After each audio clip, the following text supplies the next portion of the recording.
Everyone are requested to sit down, please.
मैं महासमुद्र हूं।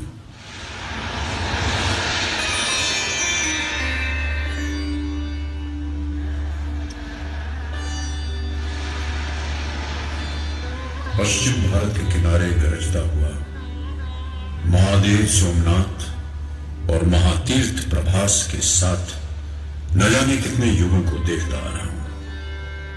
इस पवित्र भूमि में स्थित सोमनाथ का इतिहास आज आपको सुना रहा हूं। स्कंद पुराण हमें इस तीर्थ स्थान के आरंभ की कहानी बताता है।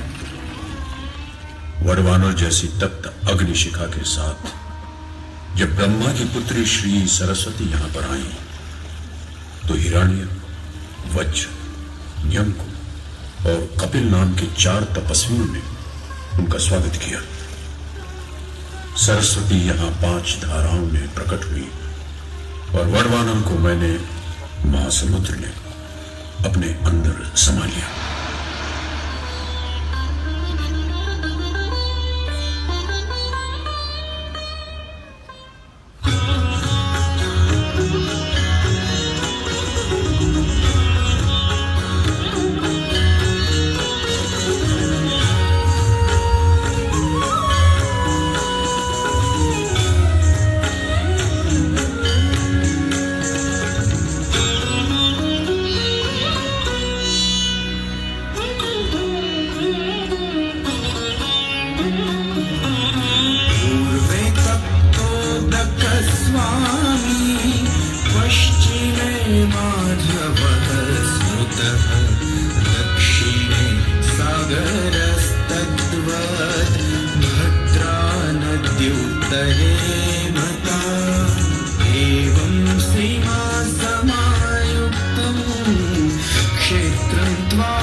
और ये सुंदर दिखने वाला सोम।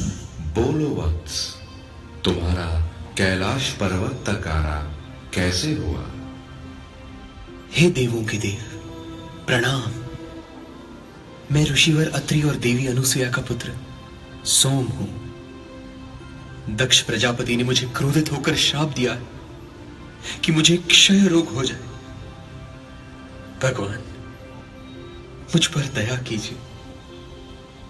मैंने सिर्फ रोहिणी से अधिक प्रेम किया और अपनी शेष पत्नियों से दूर रहा। यह शाप उसी का परिणाम है। यह शाप नहीं, आशीर्वाद है सोम। जाओ, कृतस्मर पर्वत के पास एक पुराना तीर्थ स्थान है, वहां जाकर तपस्या करो, तुम्हें इस रोग से मुक्ति मिलेगी। प्रणाम महादेव, प्रणाम। इस पूरे ब्रह्मांड को चलाने वाले आप ही हो। आपको मेरा प्रणाम। फिर इसी जगह पर सोम ने 1000 साल तक तपस्या की और सोम को श्राप से मुक्ति मिली। उसे फिर से अपना तेज यानी प्रभा प्राप्त हुई और इसीलिए इस जगह को प्रभास नाम मिला। और क्या त्रिवेणी संगम वाला ये स्थान सिर्फ एक तीर्थ स्थान ही है? नहीं, ये तो भारतीय जीवन शैली की विशेषता का प्रतीक है। जीवन और जीवन दर्शन, जीव और शिव, हर और हरि की आराधना का स्थान है। अंधेरे से प्रकाश की ओर ले जाने वाला रास्ता है ये उस परम सत्ता की उपासना है, मनुष्य जिसका एक अंश है और जिसकी आत्मा से वसुधैव कुटुंबकम का स्वर निकलता है।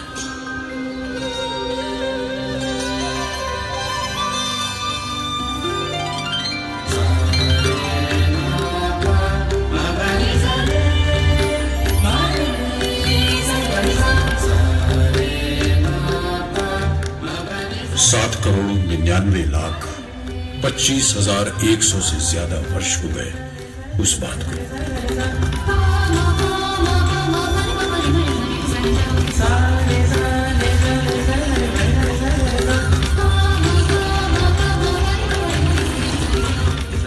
वैवस्वत मनवंतर के त्रेता युग में श्रावण महीने के शुक्ल पक्ष में सोम ने अपने इष्ट देव सोमनाथ के लिए एक भव्य स्वर्ण मंदिर का निर्माण कराया, जो प्रतीक है श्रद्धा, भक्ति और कृतज्ञता का।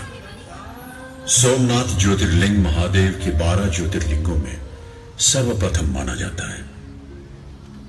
भगवान शिव के 12 ज्योतिर्लिंग हैं।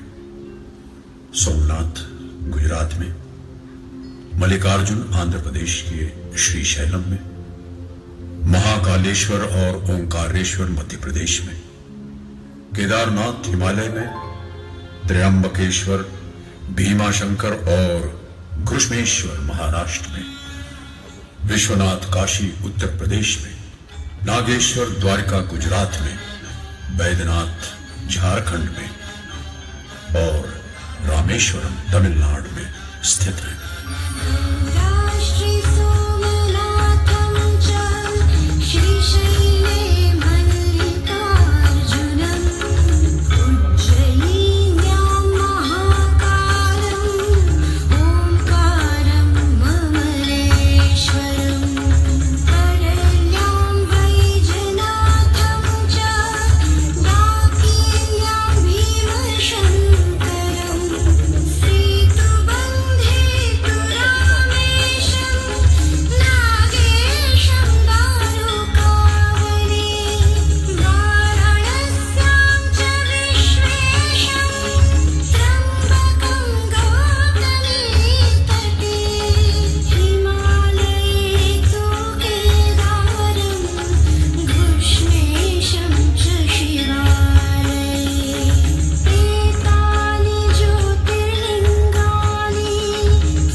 पुराणों के अनुसार त्रेता युग में भगवान शिव के परम भक्त राक्षसों के राजा रावण ने चांदी और बहुमूल्य रत्नों से सुसज्जित एक मंदिर की स्थापना की थी।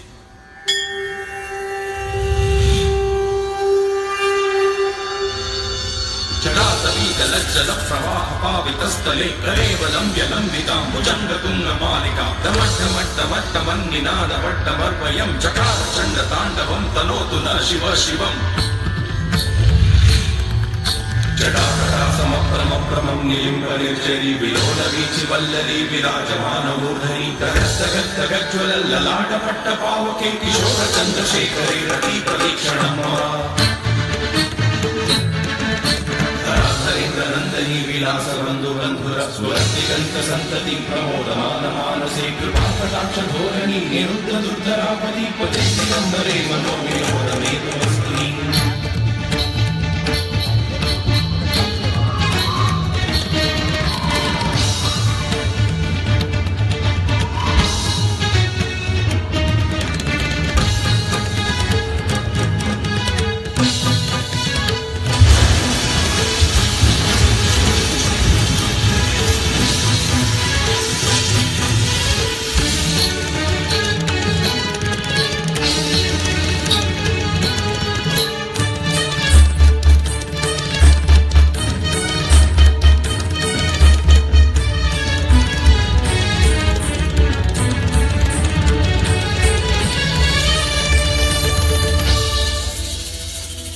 समय बीतता गया और हर युग हर समय में सोमनाथ की यात्रा भी निरंतर चलती रही।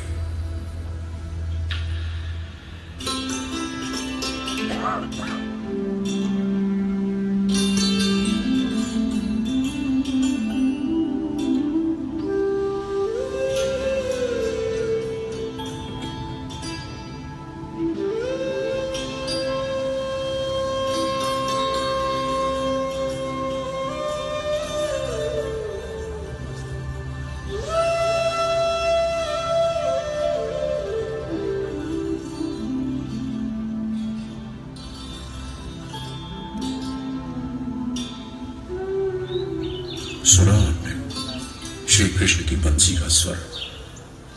यही हिरण्य नदी के किनारे जरा नाम के पारधी ने श्री कृष्ण को बाण मारा और यहीं पर श्री कृष्ण ने अपना देह त्याग किया। पर वो तो श्री कृष्ण की बस लीला थी। कृष्ण तो स्वयं मृत्युंजय हैं, उन्हें कोई मार नहीं सकता। उनके जीवन का संदेश भी तो यही है, आत्मा अजेय है, अमर है, वो कभी नहीं मरती। राधा के प्रेम में समर्पित हो जाने वाले, सुदर्शन चक्र उठाने वाले और कुरुक्षेत्र में गीता का प्रबोधन करने वाले, सत्य, प्रेम, भक्ति और शक्ति के पुजारी श्री कृष्ण महाभारत युग ईसा पूर्व 3102 में चैत्री शुक्ल प्रतिपदा की दोपहर 2:27 में इसी जगह अपने मानव शरीर को छोड़कर चले गए। हरि और हर के मिलन की ये एक अद्भुत कहानी है।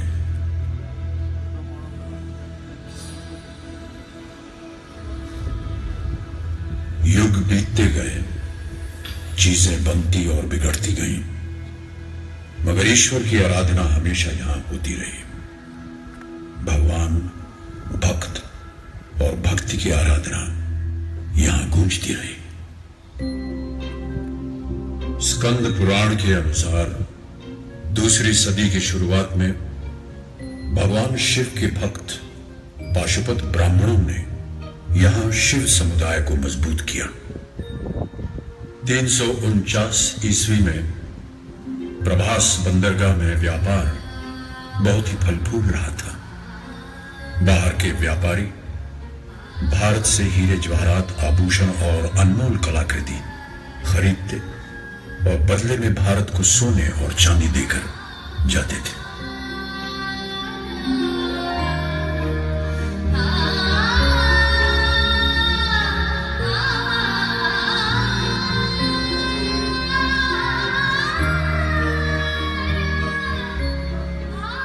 मंदिरों में बजती घंटियां, मंत्रों के स्वर और बाजार में सोने के सिक्के की खनखनाती आवाजों के बीच मैं इस वैभव को निहारता रहता। ज्ञान और संस्कृति का अनोखा मिलन यहां की पहचान बन गया। भारतवर्ष का ये स्वर्णिम काल था। ईसा की 8वीं सदी में चालुक्य और प्रतिहार राजाओं ने मिलकर इस मंदिर का तीसरी बार निर्माण करवाया।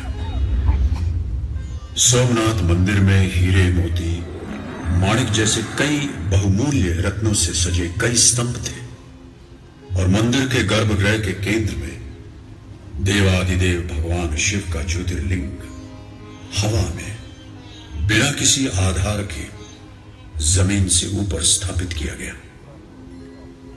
यह अद्भुत दृश्य देखकर सभी लोग आश्चर्यचकित हो जाते थे। मंदिर में 1 टन से भी अधिक वजनी सोने की घंटी सोने की भारी जंजीरों से बजाई जाती थी। हजारों पंडित मंत्रोच्चार करते थे। 500 से ज्यादा नर्तकियां भगवान शिव की आराधना में नृत्य प्रस्तुत करती थी।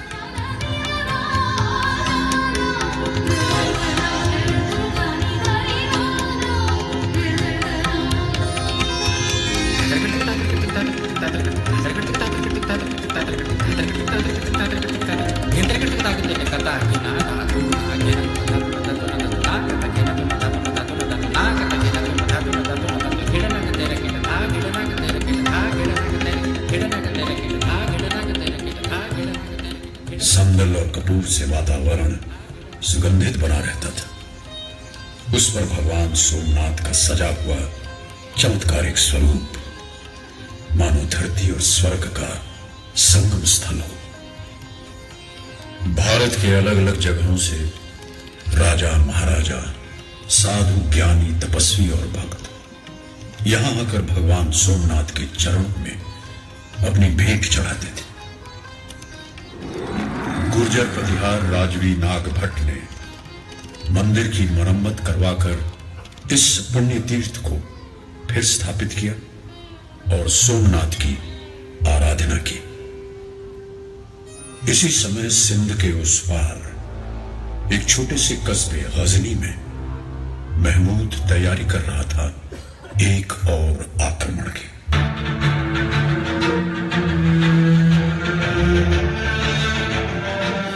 सोमनाथ की अपार धन संपदा और मूर्ति तोड़ने की उसकी लालसा उसे इस शिव मंदिर तक खींच लाई। 6 जनवरी सन 1026 को महमूद गजनवी ने 30,000 घोड़ों, 50,000 ऊंट और 84,000 सिपाहियों के साथ सोमनाथ मंदिर पर हमला किया। 50,000 शिव भक्तों ने मंदिर की सुरक्षा के लिए जान की बाजी लगा दी।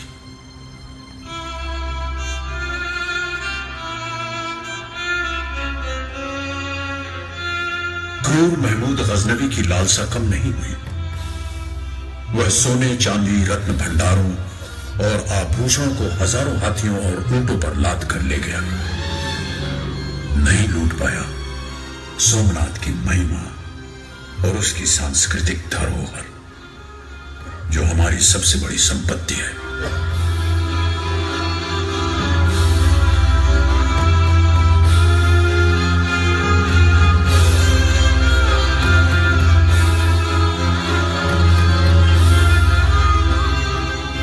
महमूद गजनवी का रक्त रंजित आक्रमण और भगवान की भक्ति में राजनर्तकी चौला देवी का नृत्य, ये इस घटना के 2 बिंदु हैं।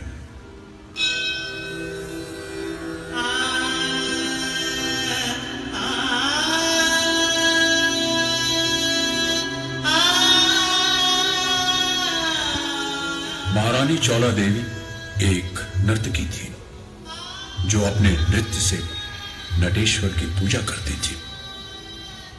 महाराज भीमदेव से उनका विवाह हुआ और वो महारानी चौला देवी को अपने महल ले गए। पर महारानी चौला अपने देव के दर्शन और सेवा के बिना नहीं रह सकती थी। इसलिए वो राजमहलों का सुख छोड़कर फिर से भगवान सोमनाथ की सेवा में लौट गई। उन्हीं के चरणों में नृत्य किया, वही उनका अंतिम नृत्य था।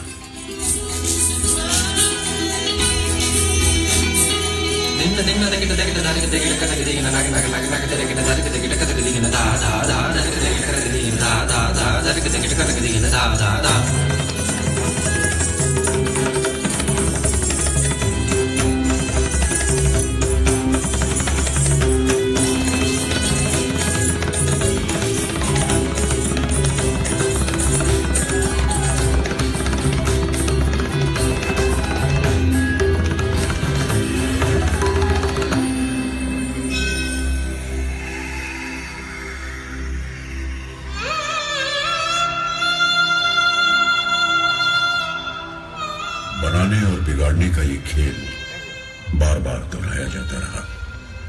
राजा और प्रजा मिलकर निर्माण करते रहे। राजवी कुमारपाल के समय में जैन आचार्य हेमचंद्र सूरी और शैव गुरु भाव बृहस्पति ने मिलकर सोमनाथ के जीर्णोद्धार का संकल्प किया और कुमारपाल ने सम्मति दी। सन 1300 में अलाउद्दीन खिलजी, 1345 में महमूद तुगलक, 1395 में मुजफ्फर शाह, 1490 में महमूद बेगड़ा और अंतिम आक्रमण किया मुगल बादशाह औरंगजेब ने। इन सब के अलावा पोर्तुगीज दी कैस्ट्रो ने भी अपनी नौसेना के साथ यहां हमला किया था। यह है वीर हमीर जी की समाधि। महमूद बेगड़ा के आक्रमण के समय लाठी संस्थान का यह राजवी पुत्र सोमनाथ की रक्षा के लिए निकला। रास्ते में वेगड़ा भील ने उसका साथ दिया। वेगड़ा की कन्या से हमीर जी ने विवाह किया। सोमनाथ के युद्ध में हमीर जी और वेगड़ा भील दोनों ने एक साथ वीर गति पाई। समरस भारतीय समाज की ये एक पहचान थी। एक शिलालेख के अनुसार इस युद्ध में सोमनाथ की सुरक्षा के लिए कुछ मुसलमानों ने भी अपने प्राण गंवाए। 1783 में इंदौर की रानी अहिल्याबाई होलकर और ग्वालियर के श्रीमंत पाटिल बुआ शिंदे ने मंदिर के अवशेषों के पास ही एक और मंदिर बनवाया, जो आज भी अपनी कहानी सुनाता खड़ा है।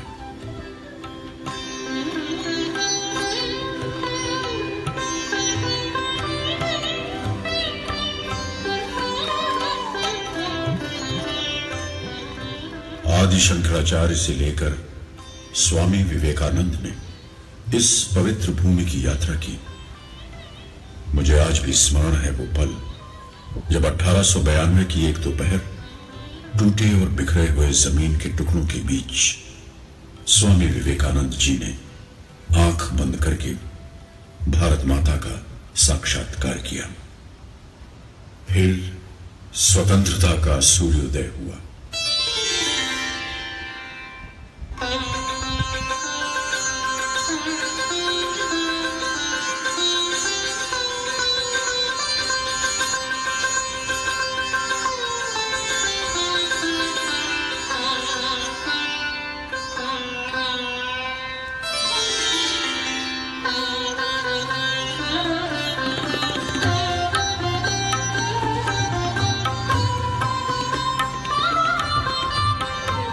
भारत आजाद हुआ। लाल किले पर तिरंगा फहराया गया, लेकिन जूनागढ़ के नवाब ने अपना प्रदेश पाकिस्तान के साथ जोड़ने की घोषणा कर दी। लोगों ने जूनागढ़ मुक्ति के लिए आरजी हुकूमत की रचना की। 3 महीनों के बाद जूनागढ़ मुक्त हुआ। सरदार वल्लभ भाई पटेल दिवाली के दिन जूनागढ़ आए और दूसरे दिन जब विक्रम संवत के नए वर्ष का भी प्रारंभ हो रहा था, 13 नवंबर 1947 को सोमनाथ वे आए। नए वर्ष का संकल्प दिवस उन्होंने सोमनाथ देवालय के सामने मस्तक झुकाकर सार्थक किया और जामनगर के राजवी श्री दिग्विजय सिंह के साथ सोमनाथ जीर्णोद्धार की घोषणा की। नववर्ष के शुभ अवसर पर आज हमने संकल्प किया है कि सोमनाथ मंदिर का पुनर्निर्माण होगा। यह परम कर्तव्य है जिसमें हर एक को हिस्सा लेना चाहिए।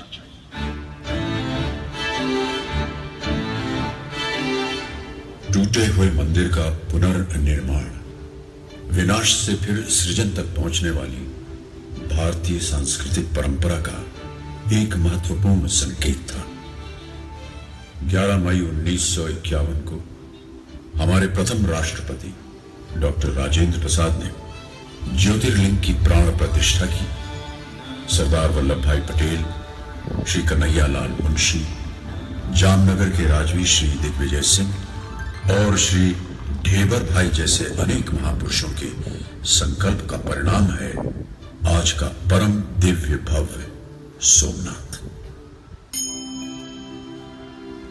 सोमनाथ मंदिर का निर्माण हो या मंदिर परिसर में अलग अलग स्थानों का निर्माण कार्य, शिखर ध्वजारोहण, सभा मंडप, कलश प्रतिष्ठान, दिग्विजय द्वार, नृत्य मंडप, सरदार श्री ताम्र प्रतिमा, वल्लभ मार्ग, ज्योति मार्ग, दिशा सूचक स्तंभ, कैलाश मेरु, महाप्रासाद, सरदार और सोमनाथ स्थायी प्रदर्शन, कदम्ब वाटिका, श्री कृष्ण निज धाम तीर्थ, देहोत्सर्ग तीर्थ से परशुराम क्षेत्र तक की विकास यात्रा पथ निर्माण, महाप्रभु जी की बैठक का नव विकास, संकीर्तन सभागृह, नवनिर्मित त्रिवेणी घाट, अतिथि गृह, वीर हमीर जी गोहिल की पंचधातु से बनी प्रतिमा की स्थापना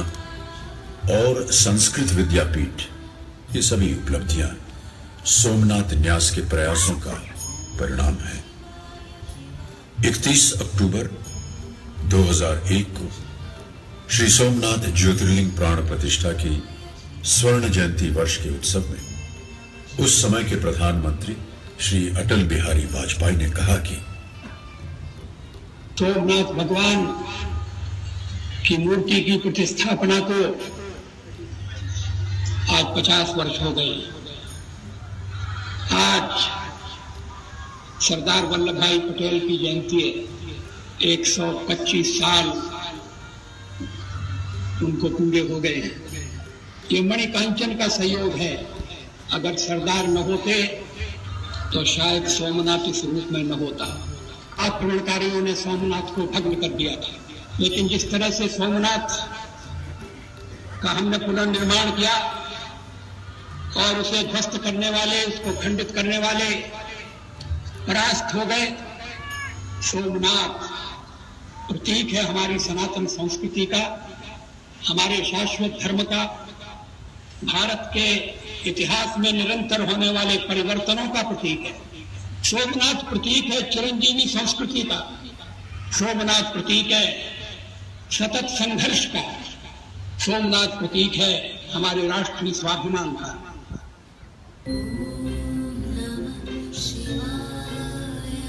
हमारी राष्ट्रीयता का अंतिम लक्ष्य समग्र मानवता का कल्याण ही है। देखिए, यहां समुद्र तट पर यह स्तंभ खड़ा है, दिशा सूचक त्रिशूल लगाया गया है और लिखा गया है आसमुद्रांत दक्षिण ध्रुव पर्यंत अबाधित ज्योतिर्मार्ग।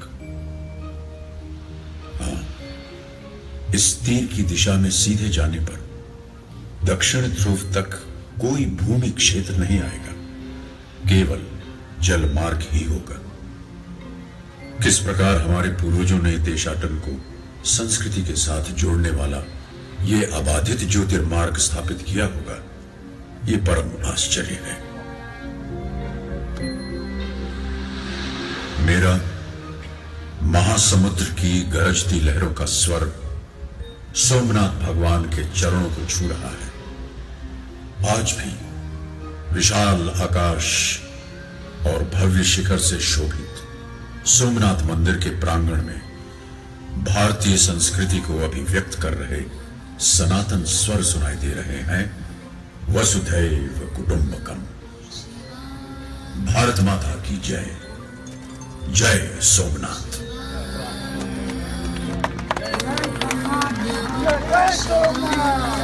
जय सोमनाथ।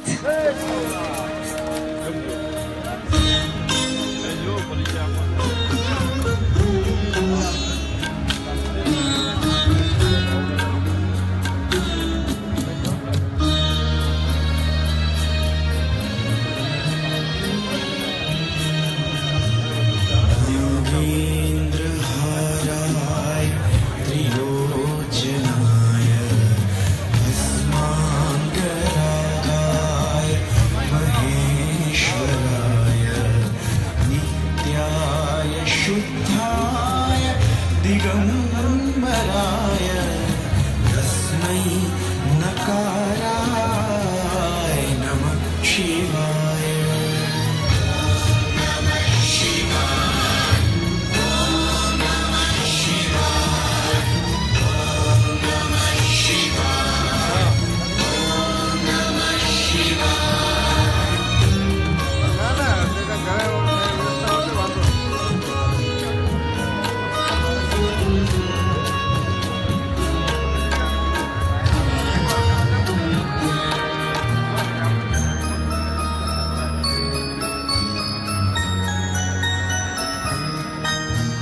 मंदाकिनी सलिल चंदन चर्चिताय नंदीश्वर प्रमथनाथ महेश्वराय मंदार पुष्प बहु पुष्प सुपूजिताय तस्मै मकाराय नमः शिवाय।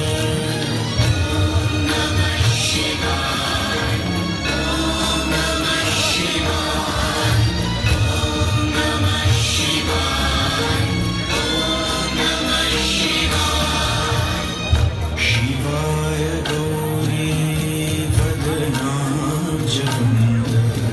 सूर्याय दक्षाधरनाशकाय श्रीनीलकण्ठाय वृषध्वजाय तस्मै शिकाराय नमः शिवाय।